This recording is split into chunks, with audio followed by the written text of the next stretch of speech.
Tiga, mereka itu kembali menjadi orang baik, taubat, tetapi belum digerakkan hatinya untuk bisa hadir sholat berjamaah dan ta'lim. Dan kita yang hadir ini diberi sehat walafiat, diberikan kesempatan untuk ibadah, ditambah iman dan takwa, dan masih diberi kesempatan menambah amal soleh yang kelak akan kita bawa saat kita kembali kepada Allah Subhanahu wa taala insyaallah, yaitu amal soleh berupa ta'lim, berupa ngaji, yang dalam hadisnya Rasulullah sallallahu alaihi wasallam, barang siapa yang mau duduk sejenak untuk mengkaji satu bab saja dari ilmu, lalu kemudian nanti diamalkan ilmu itu, maka nilainya lebih baik daripada dunia seisinya. Alhamdulillah.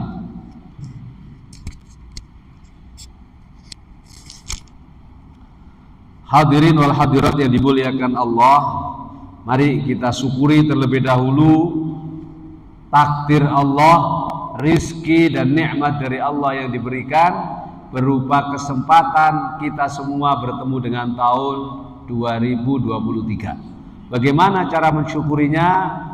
Kita bikin planning di tahun 2022, apa saja yang sudah kita rencanakan tidak tercapai. Tentu kaitannya adalah ibadah kepada Allah. Kaitannya adalah ibadah kepada Allah, tidak semata-mata kaitan duniawi. Kaitan duniawi kalau dalam rangka menambah amal soleh dan ibadah boleh. Misalnya ada yang ingin jadi dirjen, ada yang ingin jadi direktur, kok tahun 2022 nggak tercapai, bismillah. Kalau saya jadi dirjen, kalau saya jadi direktur, nanti saya akan berbuat yang lebih baik, bismillah. Insya Allah itu juga menjadi resolusi yang baik, menjadi cita-cita dan keinginan yang baik. Oleh karena itu mari kita syukuri pertama-tama dengan mengucapkan Alhamdulillahi Rabbil Alamin. Sekaligus kita membaca Bismillahirrahmanirrahim.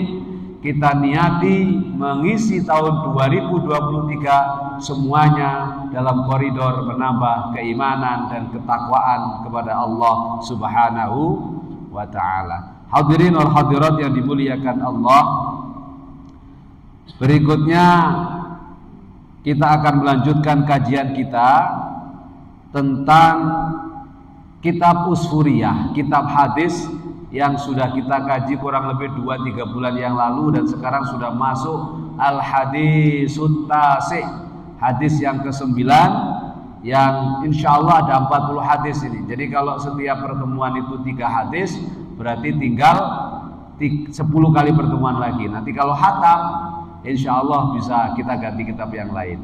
Nah masalahnya ini dari takmir menyediakan kitabnya apa enggak ini? Kalau menyediakan kitabnya kan enak, bisa sama-sama dibaca. Kalau enggak bisa di Google atau di download di PDF-nya kitab Usfuriyah. Bismillahirrahmanirrahim. Al-Hadisut Tasi'u, hadis yang ke-9, an Mu'adz bin Jabal, dari sahabat Mu'adz ibnu Jabal. Ini termasuk sahabat yang sangat dicintai oleh Rasulullah, dan di zamannya termasuk sahabat yang cerdas. Kenapa? Saat orang-orang Yaman, kaum muslimin di Yaman minta seorang guru kepada Rasulullah, yang diutus oleh Rasulullah saat itu adalah Mu'adz bin Jabal. Nah sebelum ada Imam Syafi'i, Imam Malik, Imam Ahmad ibnu Hanbal, Imam Hanafi, seorang mujtahid. Nah, beliau ini seorang mujtahid namanya. Imam Syafi'i, Maliki, Hanafi, Hambali itu mujtahid pertama yang langsung di hadapan Rasulullah itu adalah Mu'adz bin Jabal. Ya, satu kisah disebutkan, wahai Mu'adz, engkau akan saya utus ke Yaman.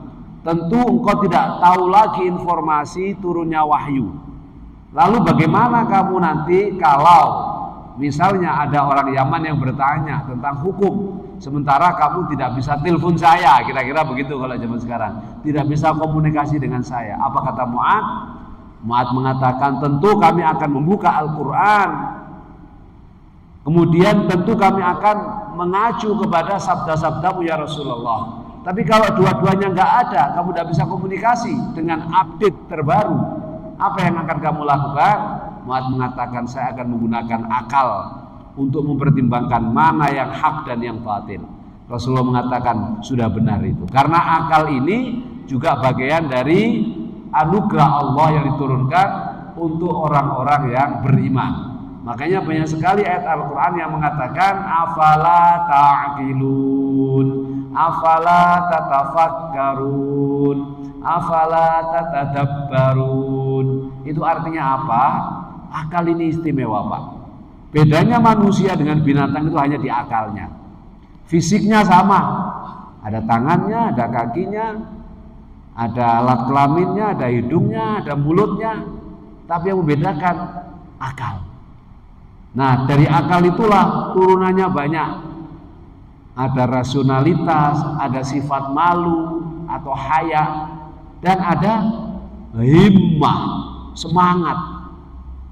Kalau binatang hanya punya insting sama keinginan memenuhi kebutuhan syahwat.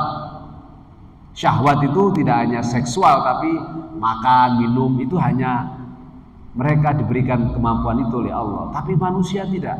Ada keinginan berkuasa, ada keinginan menikah, ada keinginan memiliki harta, memiliki anak, berteman, dan seterusnya.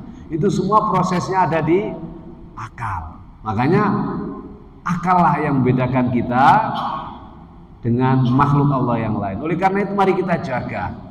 Nah, jawaban Mu'adz bin Jabal itu mendapat apresiasi dari Rasulullah. Makanya ketika Imam Syafi'i beristihad 150 tahun Hijriah setelah wafatnya Rasulullah dan hijrahnya Rasulullah, salah satu rujukan dari rumusan hukum Islam menurut Imam Hanafi, Imam Malik, Imam Syafi'i, dan Imam Ahmad bin Hanbal adalah akal, Pak. Makanya ulama Ahlus Sunnah wal Jamaah merumuskan dasar hukum kita setelah Al-Quran dan Sunnah. Tentu ini adalah pokok dan disepakati oleh semua imam. Kalau mau merumuskan hukum ini halal apa haram, Qurannya dilihat, ada apa enggak? Kok enggak ada yang jelas? Hadisnya dilihat, ada apa enggak? Kok enggak ada yang terang? Baru namanya ijtihad. Apa ijtihadnya? Pertama ijma. Kalau di Quran enggak ada, di hadis enggak ada, bagaimana pendapat para sahabat? Pendapat para tabi'in? Ternyata mereka sepakat kalau begini hukumnya begini, ya sudah itu hukumnya. Nah, ijma itu tidak ada dalam Quran, tidak ada dalam hadis, tapi hasil dari memeras akal otak kita untuk mengambil hukum atau istimbat namanya. Nah, kalau ini nggak ada pula, dicari yang serupa, namanya kias. Oh, sekarang itu ada namanya narkoba dan anak turunnya, ada ciu-ciu, ada apalah namanya itu. Dulu di zaman Rasulullah nggak ada. Terus bagaimana hukumnya narkoba? Ada orang ngaku-ngaku kiai itu goblok. Dia ceramah, nggak ada dalam Quran dan hadis narkoba itu. Haramallahu narkoba, nggak ada. Maka halal kata dia. Wah, ini kesasar ini sudah. Kenapa? Karena ulama sudah selesai sejak dulu. Kalau nggak ada dalil qat'i, dalil yang pasti. Kalau khamr itu ada. Ya, innamal khamru wal maisir wal ansab wal azlam rijsun min amali syaitan. Itu jelas khamr haram. Tapi narkoba nggak ada. Wah, kiai yang rada goblok ini mengatakan, wah ini halal, nggak ada dalam Quran. Tetapi para ulama sudah sepakat mengkiaskan yang namanya khamr dengan hadisnya Rasulullah, kullu khamrin muskir atau kullu muskirin khamrun. Setiap yang memabukkan itu namanya khamr, wa kullu khamrin haram. Jadi setiap yang memabukkan namanya khamr, dan setiap khamr itu namanya hukumnya haram, karena dalil Qur'annya innamal khamru. Makanya Bapak Ibu sekalian, sekarang ditarik hukum itu, narkoba yang dulu nggak ada dalam Quran ataupun hadis tetap hukumnya haram karena dasarnya qiyas. Bahkan para ulama sufi itu memberikan hukum yang lebih jauh lagi. Jangankan khamr atau narkoba, harta dan jabatan saja kalau bikin kamu mabuk, perempuan kalau bikin mabuk itu haram juga hukumnya. Misalnya, ini Bapak Ibu sekalian sudah punya istri, ketemu staf baru yang cantiknya Masya Allah, aduhai, mabuk. Mabuk itu ukurannya apa? Nggak ingat anak, nggak ingat istri, nggak ingat pulang. Jadi Bang Toyib misalnya, itu haram Pak. Karena apa? Memabuk kan. Tapi ini kajiannya bukan fikih lagi, sudah masuk tasawuf. Nah, inilah sosok dan teladan yang kita ambil sanadnya, yaitu Mu'adz ibnu Jabal. Ini baru satu baris, ini udah berapa menit tadi. Tapi tidak apa-apa, biar utuh. Dari Mu'adz ibnu Jabal radhiyallahu taala anhu annahu qala, beliau berkata, qala Rasulullah sallallahu alaihi wasallam, Rasulullah sallallahu alaihi wasallam bersabda, yaqulullahu ta'ala, Allah berfirman. Nah, ini kita belajar hadis qudsi namanya Bapak Ibu sekalian. Apa hadis qudsi itu? Hadis yang inspirasinya dari Allah, hanya redaksinya dari Rasulullah sallallahu alaihi wasallam. Bedanya dengan hadis biasa apa? Kekuatannya hadis qudsi itu di atas hadis biasa, termasuk hadis yang mutawatir. Yang dari mutawatir itu nanti turunannya ada yang ahad, dari yang ahad yang disepakati oleh para ulama namanya hadis sahih. Yang pertama, yang kedua hasan, baru yang ketiga dhaif. Ini nanti bab tersendiri. Kita belajar hadis qudsi yang pesannya itu satu level di bawah Quran. Kalau Quran itu lafdhan wa ma'nan minallah. Jadi apa yang kita baca dalam Al-Quran itu ya Allah maunya begitu. Kalau hadis qudsi maunya Allah begitu, tetapi redaksinya dari Rasulullah. Apakah hadis biasa tidak begitu? Semuanya dari Allah, karena wa ma yantiqu 'anil hawa in huwa illa wahyu yuha. Semua hadisnya Rasulullah itu bukan dari keinginan Rasul, tapi dari kehendak Allah. Nah, tetapi kualitas dan kapasitasnya hadis qudsi ini satu level di bawah Al-Quran. Allah berfirman, kata Rasulullah, setiap hari ini Bapak Ibu sekalian, Allah mengatakan kepada kita, ya bena Adam, wahai anak Adam, istahyi minni 'inda ma'siyatika wa ana astahyi minka yaumal 'ardil akbar fala u'adzibuka. Malulah engkau kepada aku ketika engkau akan bermaksiat atau sedang bermaksiat. Kenapa? Karena kalau engkau malu ketika sedang bermaksiat atau akan bermaksiat, niscaya aku akan malu untuk mengazabmu kelak saat kamu semua berada dalam situasi yang serba susah. Kapan itu? Yaumul faza'il akbar atau yaumul ghardil akbar. Mulai dari kita mati masuk kuburan sampai kita dibangkitkan di padang mahsyar, itu adalah situasi dan suasana kita yang sangat susah Bapak Ibu sekalian. Maka nanti kita akan ketemu hadis orang kalau sudah mati Bapak Ibu sekalian, 3 langkah pentakziah terakhir meninggalkan kuburan kita, malaikat mungkar nakir itu datang. Suaranya itu lebih keras dari beledek. Nah, kita dengar beledek sekali aja atau kilat itu aja Masya Allah takut Pak.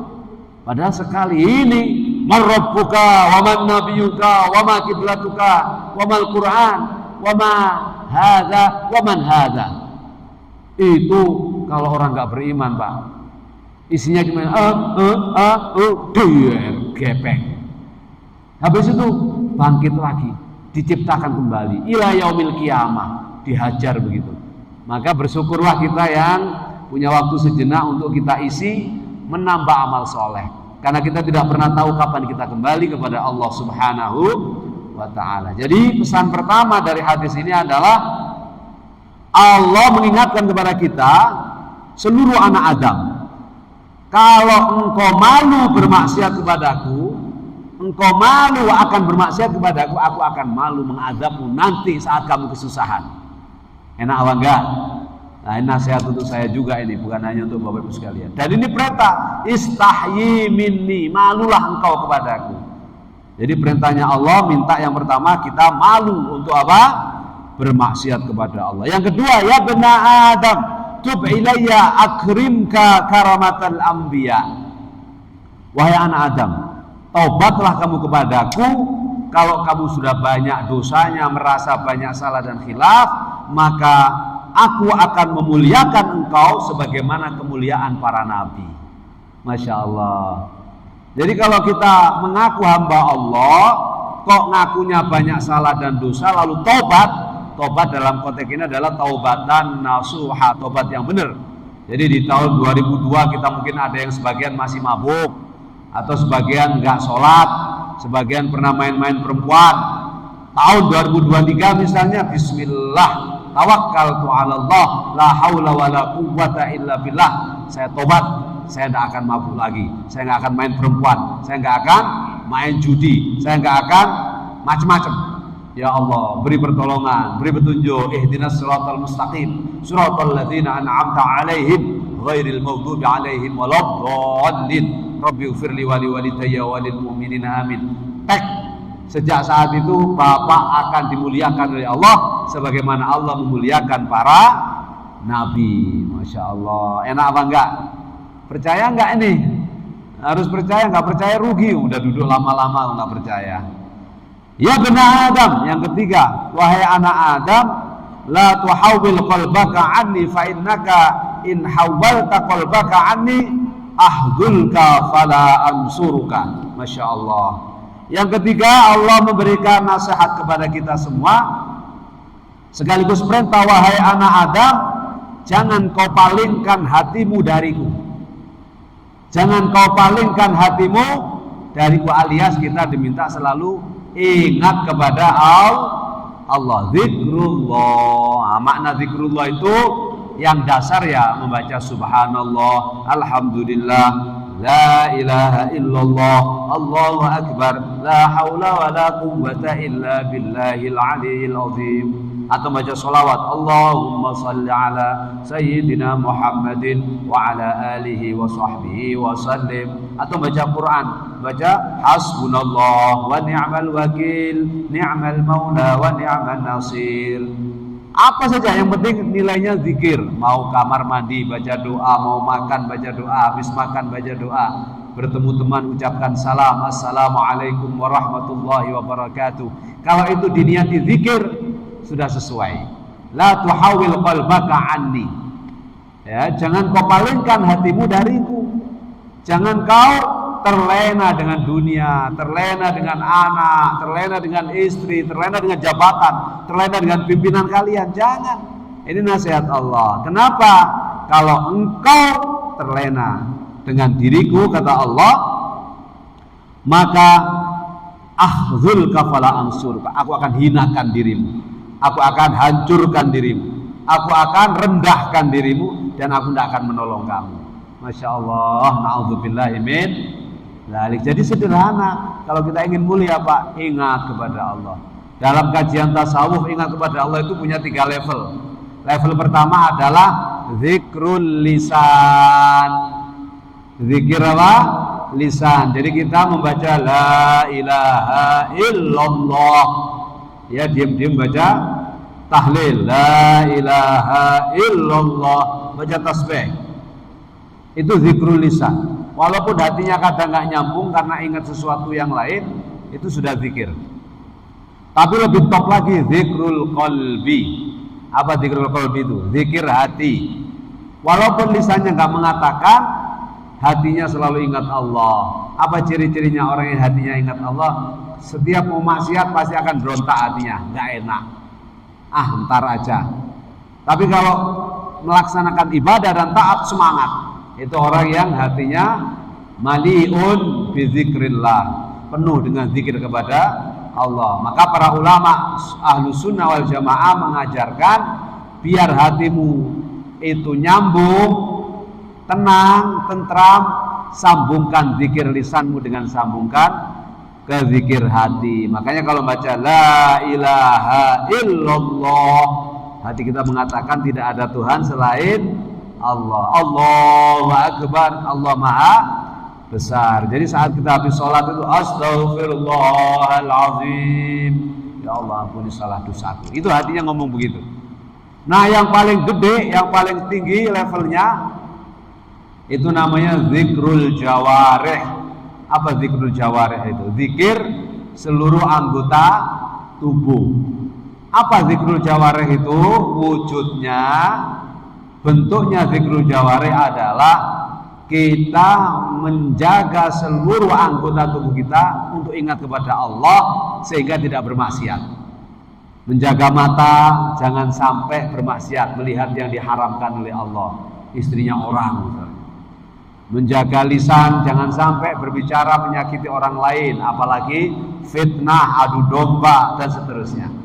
Menjaga telinga jangan sampai mendengarkan yang diharamkan oleh Allah, mulai dari mendengarkan provokasi, adu domba, ghibah, sampai mendengarkan berita bohong atau sumpah bohong. Jangan, tinggalin. Nah, itu namanya zikrul jawarih.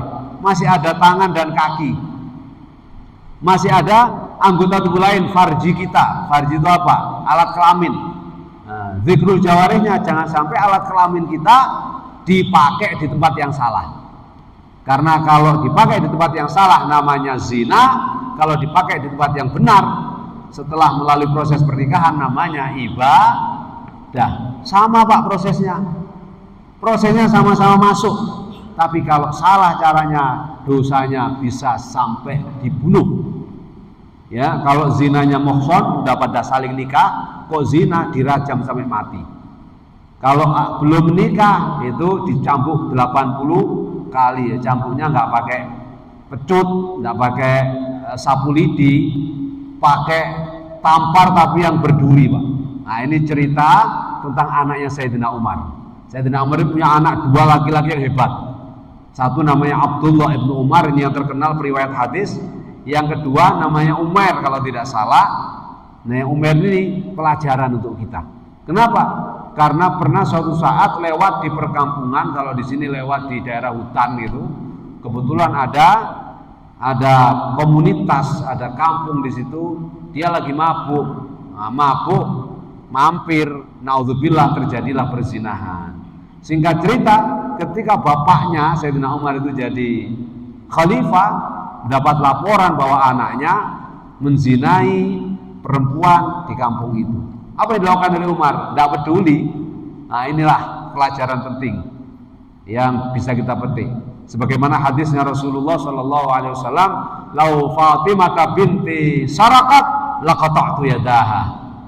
Kalau Fatimah anakku yang nyuri, aku potong sendiri tangannya dengan tangan saya sendiri. Ini ketegasan seorang pemimpin. Jadi tidak mentang-mentang, oh ini anakku salah biarin.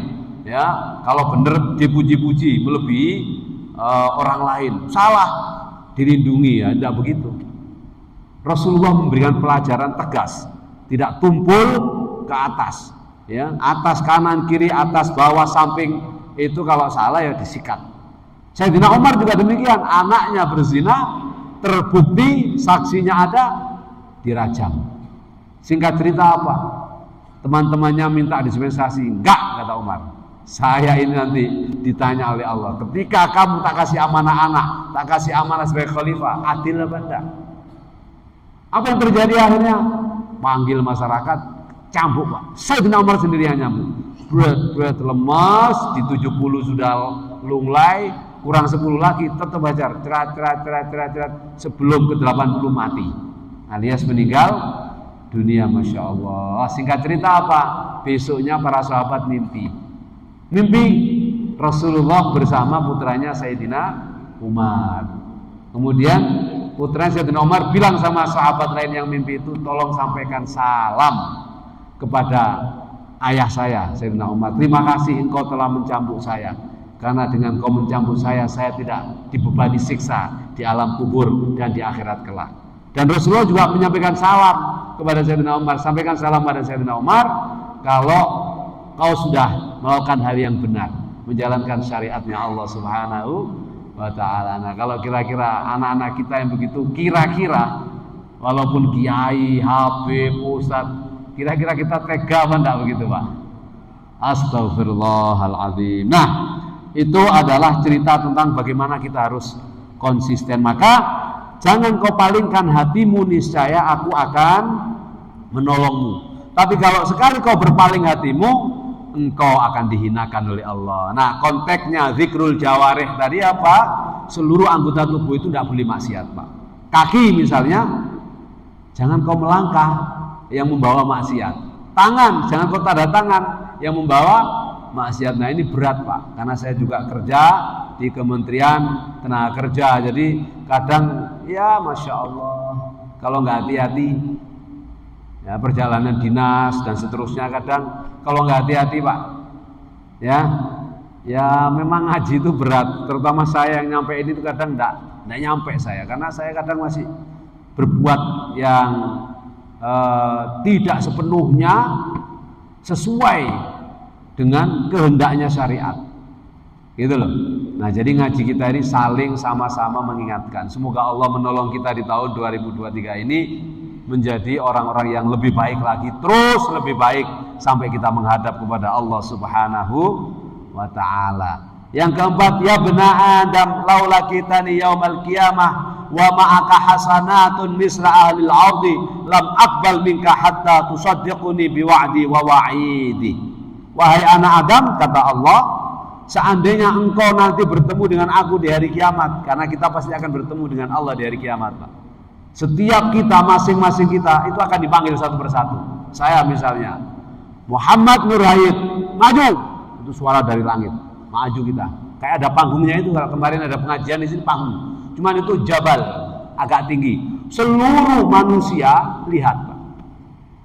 Ngapain? Allah berfirman kemudian, ada yang kenal sama orang ini? Teriak, kenal. Siapa ini? Anggota DPR misalnya begitu. Oke, ini anggota DPR, kenal ya.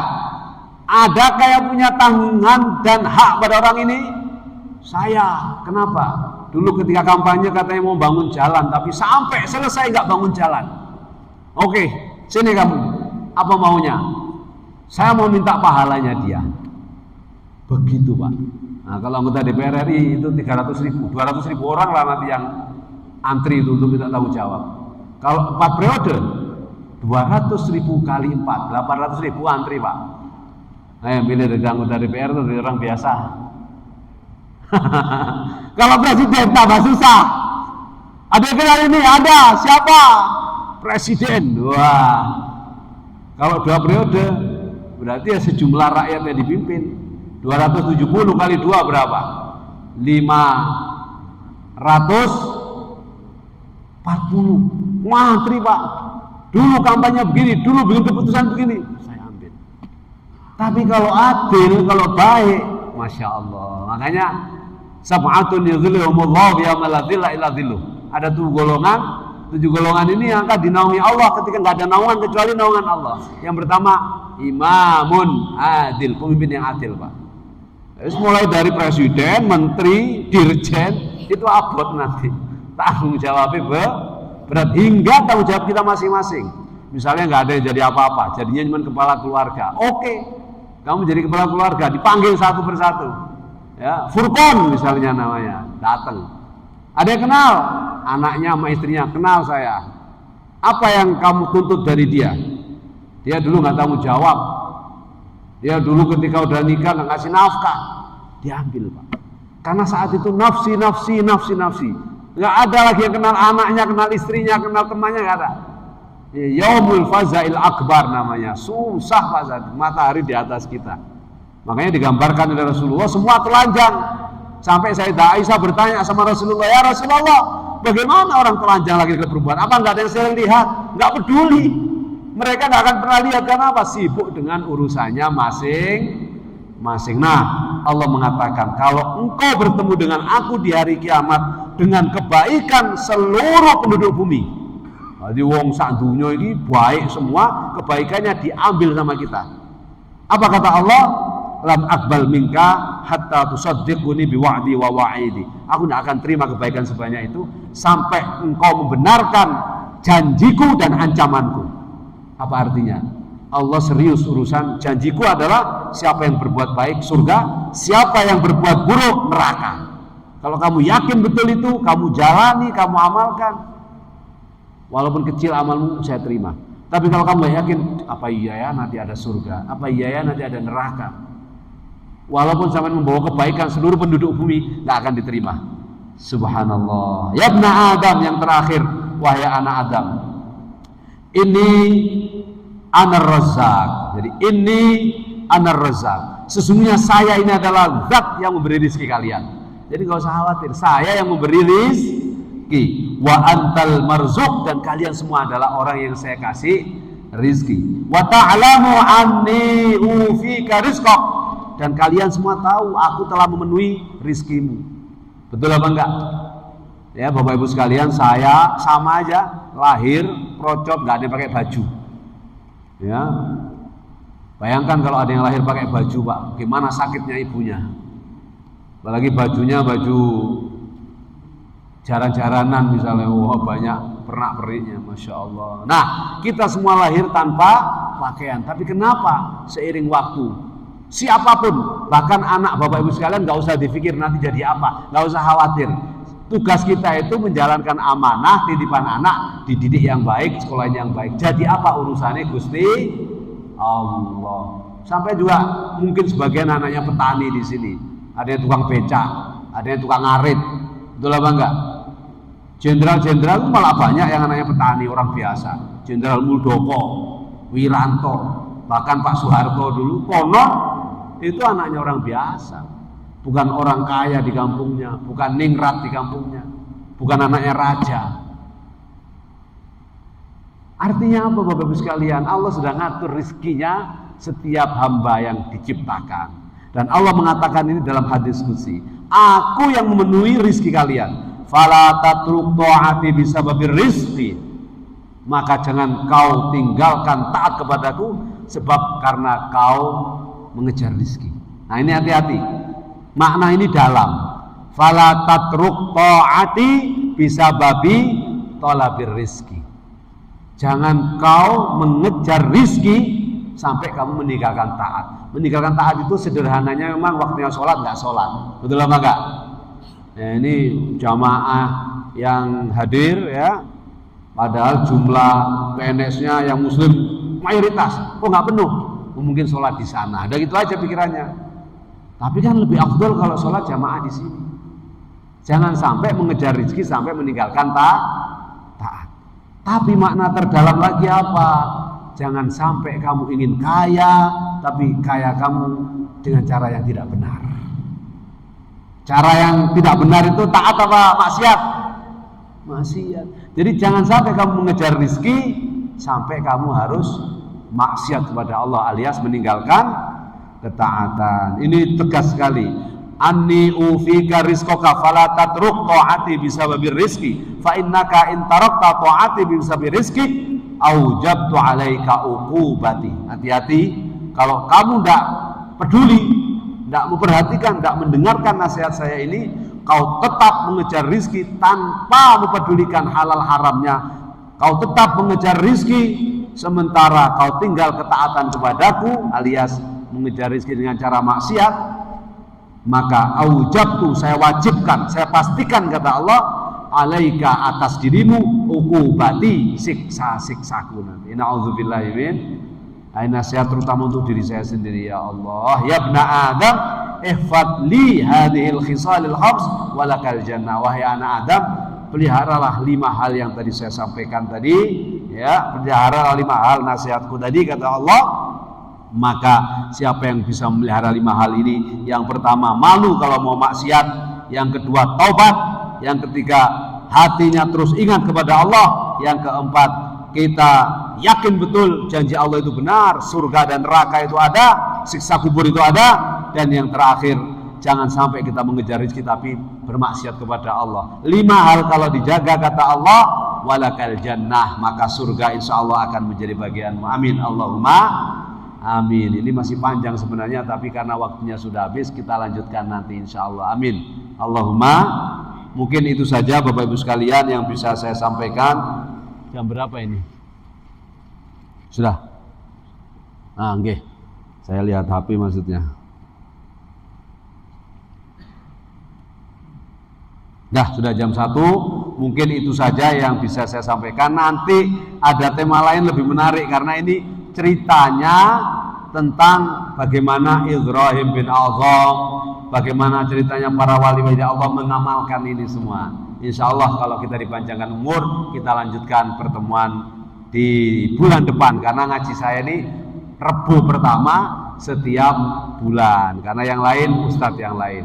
Barakallahu lana wa lakum wa nafa'ana wa iyyakum bima fihi minal ayati wa dzikril hakim wa taqabbalallahu minna wa minkum tilawatah innahu huwas samiul alim wa astaghfirullah innahu huwal ghafurur rahim. Kita baca suratul Fatihah, doa terbaik untuk orang-orang tercinta, wabil khusus orang tua kita yang masih hidup maupun sudah meninggal dunia, istri kita di rumah, anak-anak kita, teman-teman kita, pimpinan kita di sini, Pak Menteri, Pak Dirjen, semua staf dan semua sahabat-sahabat kita, semoga senantiasa diberikan curahan rahmat dan kasih sayang Allah, diberikan hidayah dan senantiasa diberikan kekuatan iman Islam, diberikan sehat walafiat, selamat dari musibah, bala, fitnah akhir zaman, dan dijadikan oleh Allah orang yang bertakwa sampai akhir ajalnya tiba. Ala hadihinnya wa ala kulli niyatin salihah wa ridha illa wa li syafaati rasulillah wa li qada'i hajatina wa li qabuli du'aina bi barakati bisri lana wa lahumul fatihah. A'udzu billahi minasyaitonir rajim. Bismillahirrahmanirrahim. Alhamdulillahirabbil alamin. Arrahmanir rahim. Maliki yaumiddin. Iyyaka na'budu wa iyyaka nasta'in. Ihdinas siratal mustaqim. Siratal ladzina an'amta 'alaihim ghairil maghdubi 'alaihim waladdallin. Rabbi ighfir li wa liwalidayya wa lil mu'minina amin ya rabbal alamin. Syukran wa tumtum fil khair. Terima kasih atas segala perhatian, mohon maaf atas segala kekurangan. Wal afu minkum wallahul muwaffiq ila aqwamit thoriq. Wassalamu alaikum warahmatullahi wabarakatuh. Sallallahu ala Muhammad. Sallallahu atur nuwun nggih Pak nggih. Nggih atur nuwun. Sallallahu alaihi, mohon maaf Pak, mohon maaf nggih.